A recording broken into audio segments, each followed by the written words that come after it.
tal, amigos? Una vez más, bienvenidos a Quetzal TV, bienvenidos a Politicosa. Mi nombre es Denis Colindres, gracias por estarnos acompañando. Desde ya le hago la cordial invitación para que acá en la parte de abajo de sus pantallas dele like a esta publicación, compártalo para que más y más ciudadanos cada día tengan más y mejores conocimientos de qué es política. Aquí hablamos de política sin tanta cosa, y la política no solamente son partidos políticos, la política es también la política pública, es decir, lo que el Estado hace y cómo el Estado interactúa con nosotros los ciudadanos, con usted y conmigo.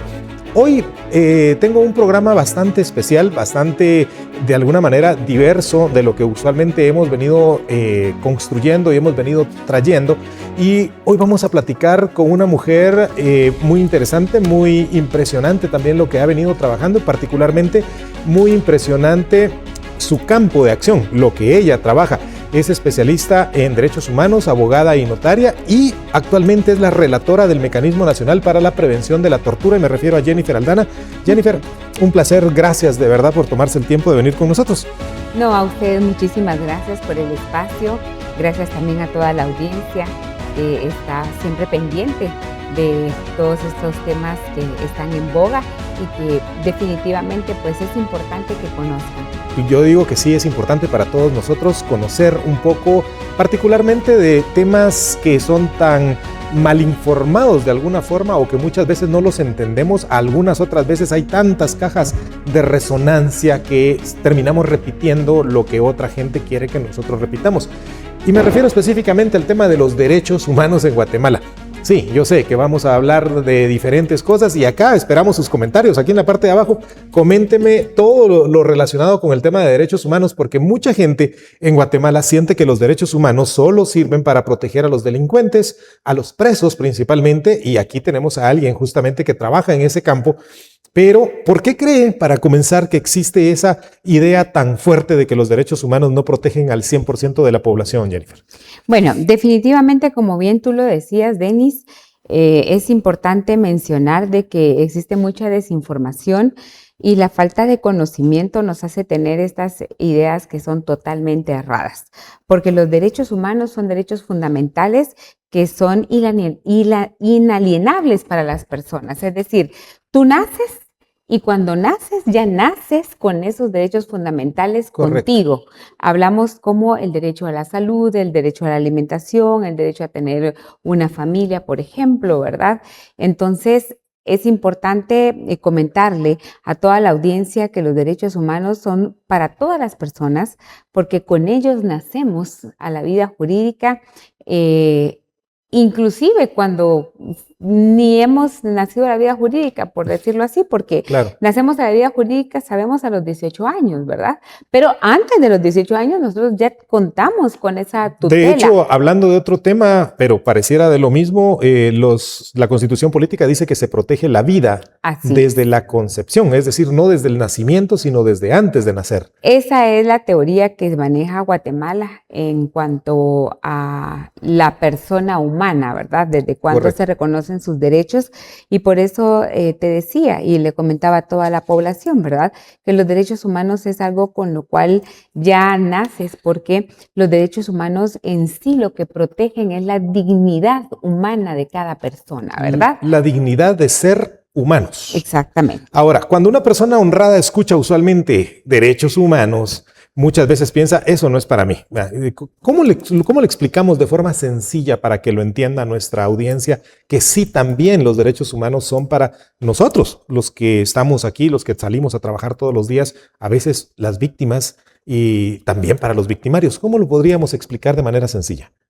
En el diario vivir tenemos el ejemplo, porque todos ejercemos derechos fundamentales. ¿Por qué? Porque tenemos la libre locomoción, que sería un derecho fundamental. Tenemos la libertad de expresión, ejercemos ese derecho. Justo lo que estamos haciendo acá es libertad de expresión. Todos los días. Correcto. Entonces, no podemos tener esa idea errada de que los derechos humanos son solamente para las personas que delinquen, o solo para las personas privadas de libertad, o que no son para las personas honradas u honestas. Al contrario, las personas honradas u honestas son las que más llevamos a la práctica el poder gozar de esos derechos fundamentales, de que los mismos se respeten y que el propio Estado de Guatemala tutele esas garantías constitucionales que nosotros conocemos como derechos fundamentales. Usted es relatora del Mecanismo Nacional para la Prevención contra la Tortura. Así es. ¿Qué es exactamente este mecanismo y para qué sirve en la vida real de los guatemaltecos? El Mecanismo Nacional de Prevención de la Tortura nace precisamente como un compromiso de Estado. Cuando Guatemala ratifica la Convención contra la Tortura, se hace parte de este convenio que es en materia internacional, y como es de materia internacional, sabemos que tiene una supremacía sobre el ordenamiento jurídico, y al ser signataria Guatemala de este convenio, se obliga a crear una institución, un órgano, una dependencia, en este caso, a crear el Mecanismo Nacional de Prevención de la Tortura. ¿Para qué? Precisamente para velar por el cumplimiento del irrestricto respeto de esos derechos fundamentales para las personas privadas de libertad. Pero ojo, aquí sí me gustaría a mí hacer un paréntesis muy importante y compartir con toda la audiencia de que en Guatemala tenemos realmente una bendición. ¿Por qué le digo una bendición? Porque existen alrededor de 79 países que han ratificado la Convención contra la Tortura.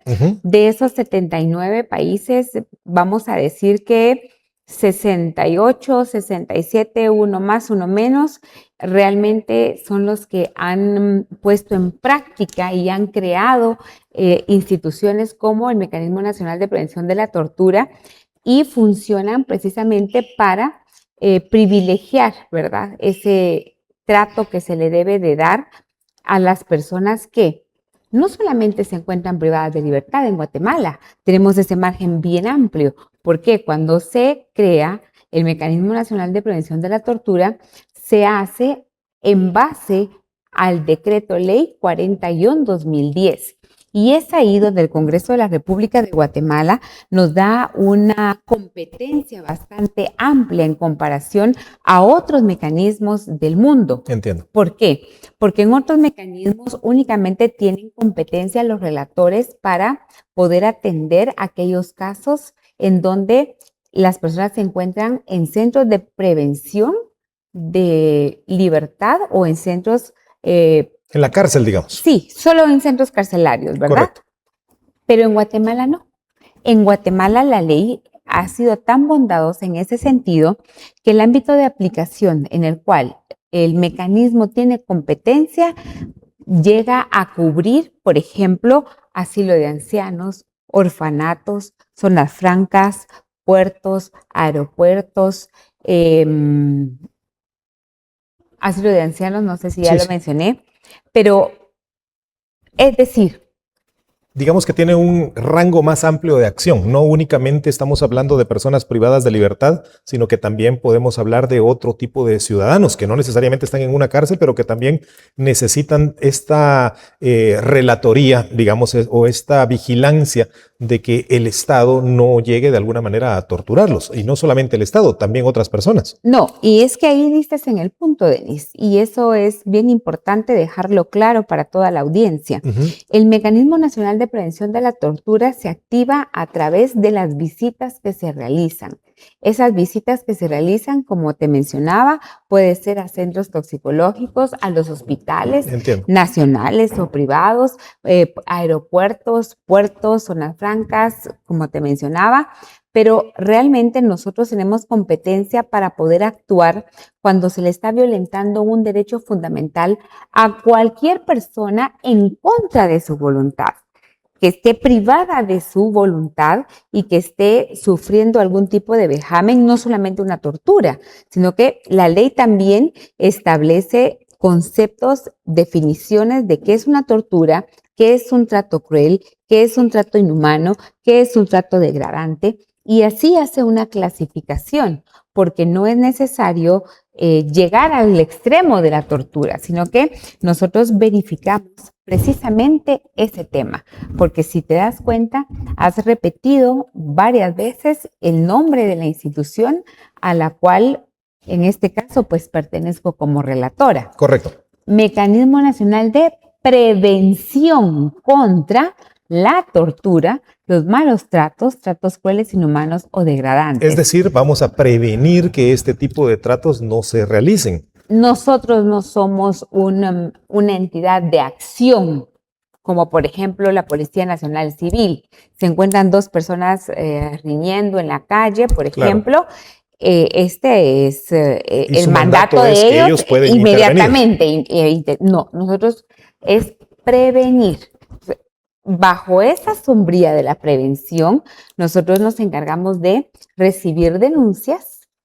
A través de las visitas que realizamos, emitimos informe a las autoridades correspondientes de los hallazgos que encontramos. ¿A qué le denominamos hallazgos? A todas aquellas circunstancias, a todas aquellas cositas, digamos, ¿verdad? Que vemos que no están bien, que podrían rayar incluso en un maltrato o en un trato cruel, inhumano, degradante. Entonces, vamos, por ejemplo, con la comida, ¿verdad? Para ponerle un ejemplo, que es de los que más vivencialmente puedo darle, ¿verdad? Existen quejas de que la comida no sirve, de que llega en mal estado, de que es muy poca, que no es abundante o que es siempre lo mismo, que no cumple tampoco con los requerimientos nutricionales, por ejemplo, ¿verdad? Entonces, nosotros como relatores, la ley manda a que debemos de hacerlo en compañía de otro relator, porque el mecanismo está dividido en 5 regiones. Okay. Se divide en la región norte, la región sur, la región oriente, la región occidente y la región metropolitana. Cada región tiene un relator titular a su cargo para que administrativamente pues llevemos un trabajo más ordenado. Entiendo. A pesar de que la competencia de cada relator es una competencia a nivel nacional, pero obviamente debemos de trabajar de una forma sistemática y planificada de tal manera que por ello cada uno tenemos una región a nuestro cargo. En mi caso, yo soy la encargada de la región oriente y bajo mi competencia están los departamentos de Jutiapa, Jalapa, Chiquimula, Zacapa y El Progreso. En la región norte, Las Verapaces, Petén, por ejemplo. Izabal, ¿verdad? Ese es el área de competencia de la relatoría de la región norte. Entiendo. Llega una denuncia. Quiero comentarles también, esto es un dato muy importante, que las denuncias pueden ser anónimas y pueden llamar al número corto de 1589 para poder hacernos saber a nosotros, porque no actuamos de oficio, de que una persona denominada María Lourdes Pérez Sánchez, que se encuentra en el centro preventivo de X lugar, ¿verdad? Está sufriendo un tipo de maltrato o le están realizando algún cobro ilegal. Entonces, la persona que llama no tiene necesidad de identificarse, Entiendo. Ni siquiera de dar su nombre. Puede ser de manera justamente anónima. Exacto. Hablando de las cárceles en Guatemala, yo tengo entendido que están hacinadas. El gobierno hace poco presentó un informe en el cual decía que estaba más o menos el 340% de su capacidad. Eso significa que por cada persona que tiene capacidad un centro de privación de libertad, una cárcel, si son 100 personas, ahí hay 340. Si está hecha para 1000, ahí hay 3400 personas aproximadamente. Obviamente están hacinadas y con serios problemas. Más allá de los reos, ¿por qué debería esto preocuparle a una persona que nunca piensa llegar a la cárcel? Porque todos los que estamos fuera decimos nosotros no vamos a ir a la cárcel, yo no soy criminal, etcétera. Pero de alguna manera uno podría llegar sin querer queriendo con un accidente, etcétera, ¿verdad? Uno puede llegar a estar en esta situación. No obstante, la gente cree que esto no es importante, el tema de esta prevención. ¿Cómo le podemos decir a las personas que definitivamente debería de preocuparse y debería de apoyar este tipo de trabajos? Tú mismo me has dado la respuesta, Denis, y es algo también bastante lógico, ¿no? Mi papá, en paz descanse, ¿verdad? Siempre decía, los amigos se conocen en situaciones difíciles. Claro, o en el hospital o en la cárcel, ahí van a estar tus amigos. Los demás, saludos, primo. Sí. Y a la cárcel no hay que tenerle miedo, porque a la cárcel no te come, decía mi papá, ¿verdad? Hoy en día, Hoy los que te comen son los que están adentro. Cuando uno ve la realidad, dice, ay, ¿cómo no tener miedo, verdad? De las situaciones que suceden. Claro. Pero en cuanto al tema de que las personas honradas y honestas no deberían de preocuparse por el tema del hacinamiento de las cárceles, yo pienso que eso depende mucho también de nuestros valores morales, de la cultura que tengamos también como ¿De qué nos enseñaron en casa?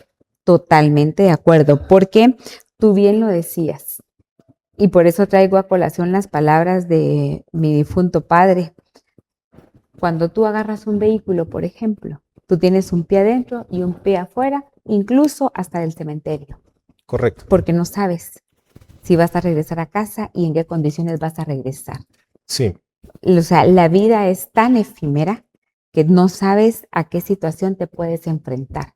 Y ahí es donde es importante que como ciudadanos tomemos conciencia de que el tema de las cárceles o el tema del sistema penitenciario o el tema de la prevención de la tortura es un tema que nos atañe a todos. ¿Por qué? Porque en este caso, desde el mecanismo nosotros impulsamos mucho cultivar ese hábito de la denuncia. En Guatemala no lo tenemos. No tenemos una cultura de la denuncia, es correcto. Lamentablemente denunciamos, pero luego ahí quedó. Y lamentablemente después la persona que denuncia o la persona que es la agraviada o la persona que es la víctima es la misma que termina dando las vueltas para que la persona responsable salga sin ninguna condena sin o salga, ninguna consecuencia. Digamos que salga impune, pues, ¿verdad? Del acto que esta misma persona denunció. O simplemente después ya no contactamos a la persona, o cuando vamos también a los centros de privación de libertad, Denis, nos encontramos con la triste realidad de que aún haciendo una entrevista en donde platicamos en privado con la persona a quien aparentemente se le están violentando sus garantías fundamentales, la misma persona por temor lo niega, claro. Lo niega. A pesar de que nosotros tenemos los protocolos y tenemos todos los mecanismos necesarios y suficientes para garantizar que no exista ningún tipo de represalia posterior a la visita que hacemos o inclusive nosotros platicamos con los directores de los centros penitenciarios, platicamos con los directores o los encargados de los centros toxicológicos y precisamente por eso emitimos un informe, por eso realizamos las recomendaciones. Mire, usted tiene su licencia vencida, su licencia de salud. No puede seguir trabajando así, no puede seguir operando así. Es necesario que usted actualice eso, ¿verdad? ¿Ustedes emiten recomendaciones? Si esas recomendaciones no se cumplen, ¿hay algún tipo de sanción? No, ningún tipo de sanción. Nosotros somos los encargados de verificar que ese hallazgo que encontramos, que esa recomendación que damos se cumpla. ¿Y de qué manera? Volviendo a visitar.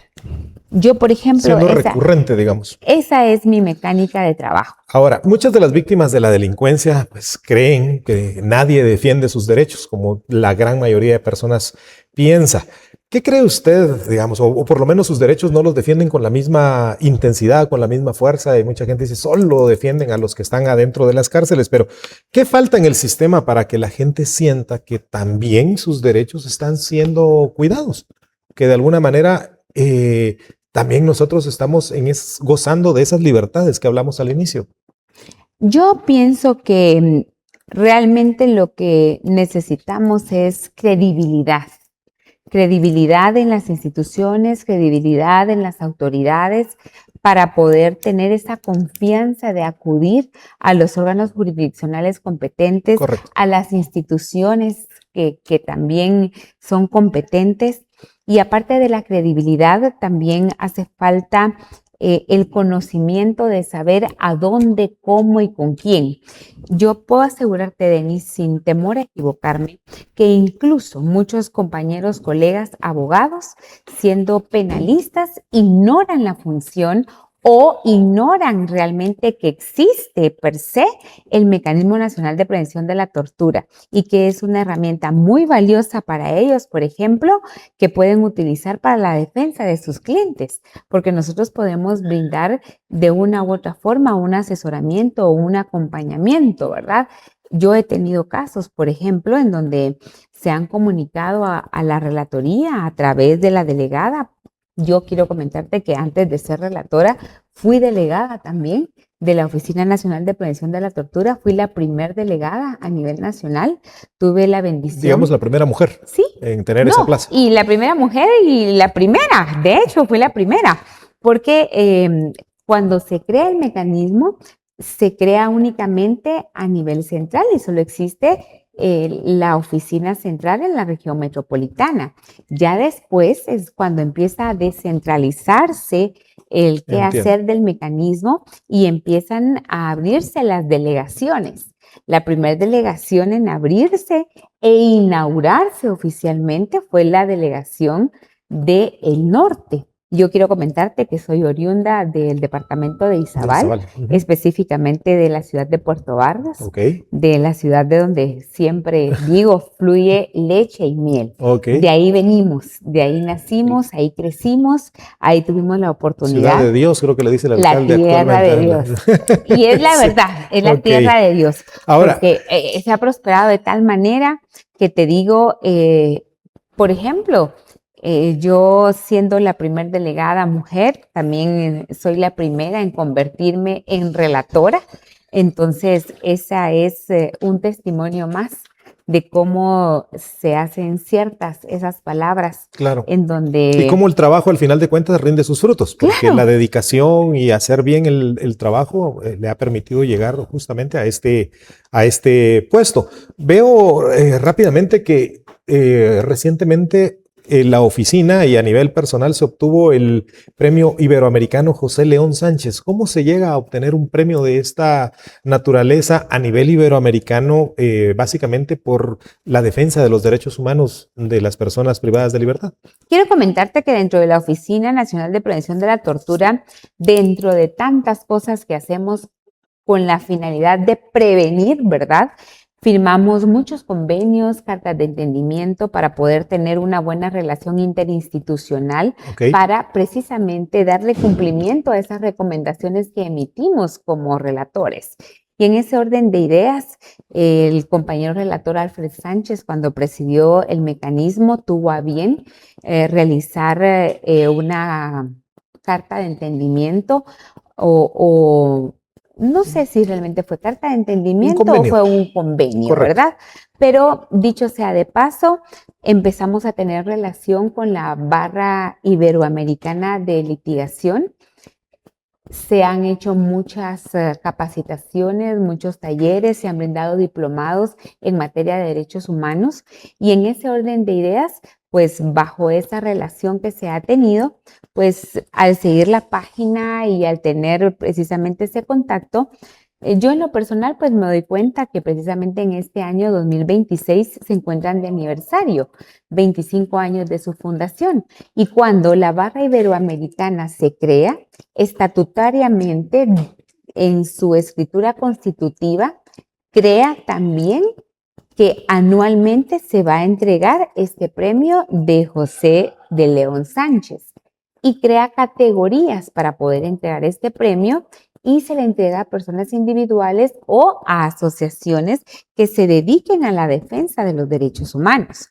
En este caso, pues yo tuve a bien empezar a escudriñar, ¿verdad?, de qué se trataba este tipo de concurso, de participaciones, ¿verdad? Entonces entré a la plataforma, participé, atendí a la convocatoria. ¿Pero fue con algún tipo de proyecto en particular? Así es.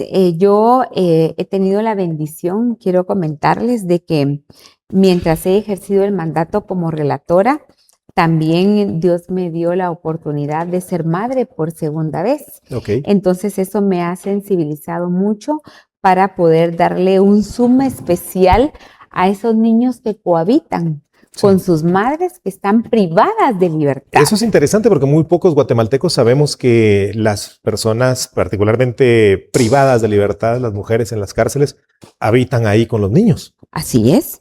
Porque, por ejemplo, yo tuve un caso recientemente que por ética pues voy a omitir el lugar y el nombre de la persona, ya llega a 5 días de su alumbramiento. Entonces inmediatamente se procede a sacarla al hospital, tiene a su bebé, obviamente regresa al centro de privación de libertad, pero ahí es donde, te digo, entra más ese lado humano por la práctica de lo vivido y con ese Zoom que te digo particularmente, pregunto e inquiero sobre el tema de que, bueno, ¿y el niño está siendo amamantado o le están dando fórmula? ¿Cómo está con sus pañales? ¿Ya tiene sus vacunas? El niño no se va a morir porque no le administre sus vacunas de los 2 meses, no ahorita, Claro. Pero el día de mañana las consecuencias cuando venga una enfermedad, por supuesto, ¿verdad? O una epidemia de algo, ¿verdad? Muy difícilmente el niño vaya a sobrevivir. Entonces, y además existe una ley para la protección de los derechos de la niñez. Independientemente de eso, Denis, recordemos de que nuestro mandato es prevención de los malos tratos, de los tratos crueles, de los tratos inhumanos o degradantes. ¿Y no te parece a ti un trato cruel o un trato inhumano que un niño nazca dentro de una prisión? Sí, es algo de lo más difícil, creo yo, que podría existir para alguien. Este niño viene ya condenado a pagar una pena que no le corresponde. Por supuesto. En un ambiente en donde no debería de estar un niño, ¿verdad? Sí. Entonces, como relatora, me siento en la harta obligación de velar porque los derechos fundamentales de estos menores que cohabitan con sus madres no sean violentados. Es decir, que tengan por lo menos las garantías mínimas a un espacio en donde no se relacionen, por ejemplo, ¿verdad?, con otro tipo de privados de libertad, que tengan un espacio digno también los niños para poder recrearse, que tengan una alimentación adecuada a su edad, que también tengan el acceso a programas en donde puedan enseñarles de la motricidad fina, motricidad gruesa, y que realmente pues su entorno sea más agradable, ¿verdad? Sea más acercado a la realidad de esos niños que no están dentro de un centro de privación de libertad. Ahora bien, hay quienes dicen que hay una disyuntiva entre o elegimos seguridad o elegimos derechos humanos desde su trabajo y desde su perspectiva, y particularmente ahora que vienen las elecciones generales el próximo año, están saliendo candidatos y candidatas ofreciendo de toda índole de propuestas, unas diciendo mano dura, otras que los derechos humanos nos los pasemos por el arco del triunfo, etcétera. Desde su experiencia, Jennifer, ¿se pueden vivir con ambas cosas, con seguridad y con derechos humanos al mismo tiempo, o es algo que tenemos que elegir o uno o lo otro? Totalmente estoy convencida de que no puede existir el uno sin el otro. Si quieres vivir con seguridad, debes de vivir también respetando los derechos humanos y con ellos a la par. Recordemos que dijimos que los derechos humanos respetan la dignidad humana. Correcto. Y si tú quieres seguridad, debes también de tener un entorno libre de violencia. Y digno. En donde se respeten la dignidad de las personas, no exista un trato cruel, no exista un trato inhumano, no exista un trato degradante, y solo teniendo a personas que se les respeten esa dignidad humana, vas a vivir en una sociedad segura. ¿Será que lo que nos hace falta es entender que si yo quiero dignidad, también tú quieres dignidad, también tú quieres dignidad y todos los demás tenemos que tener dignidad? ¿Eso es lo que nos hace falta entender? ¿O creemos que solo nosotros somos los que poseemos ese derecho y los demás no? No necesitamos descubrir el agua azucarada, así lo dijo Benito Juárez. El respeto al derecho ajeno es la paz. Tu derecho termina donde comienza el mío. Correcto. Entonces, si todos vivimos bajo esos cánones, y tan sencillo también si en el albur popular lo decimos, claro, vive y deja vivir. Exactamente. La vida es efímera y hay que saberla vivir. Y en este orden de ideas, yo creo que en todos los temas de nuestra vida debemos de aplicar este término, pero realmente vivirlo. Prevención. Esta palabra tan pequeñita nos puede evitar a nosotros grandes males. En la salud, por ejemplo, correcto, si tú previenes, no necesitas llegar a una hemodiálisis, por ejemplo, con las enfermedades crónicas renales. Cierto. Si tú te alimentas bien, si tú cuidas tus hábitos, si haces ejercicio, si implementas dentro de tu alimentación. En fin, prevenir es, al final de cuentas, más vida. En todos los sentidos. En todos los sentidos. Para cerrar, si tuviera que darle hoy un mensaje final a las personas que nos están viendo y que creen que los derechos humanos no son para ellos, sino que solamente para los delincuentes, ¿qué mensaje le daría a nuestra audiencia? Recordar que los derechos humanos nacen contigo. Los derechos humanos forman parte de ti desde el momento de la concepción, porque así lo establece nuestra Constitución Política de la República de Guatemala. Desde allí ya tenemos nuestros derechos fundamentales, que son los derechos humanos, que los ejercemos a diario y que no son única y exclusivamente para delincuentes o para las personas que no son honradas. Porque ahí también caeríamos a otra interrogante muy importante. Existencial. ¿Quiénes son honrados? ¿Quiénes claro. no son honrados? ¿Qué es honrado para ti? ¿Qué es deshonrado para ti? Términos ya muy subjetivos, donde cada uno tiene cierta escala de valores y donde cada quien va a valorar una cosa de manera diferente de la otra. ¿Trabajas? Más o menos. Estás ejerciendo un derecho fundamental. Por supuesto. ¿Te alimentas? Otro derecho fundamental. Y así podemos seguir infinitamente. Jennifer Aldana, muchísimas gracias de todo corazón por el tiempo, y a usted que está del otro lado, gracias por estar acompañándonos. Esto es Politicosa. Mi nombre es Denis Colindres. Hasta la próxima.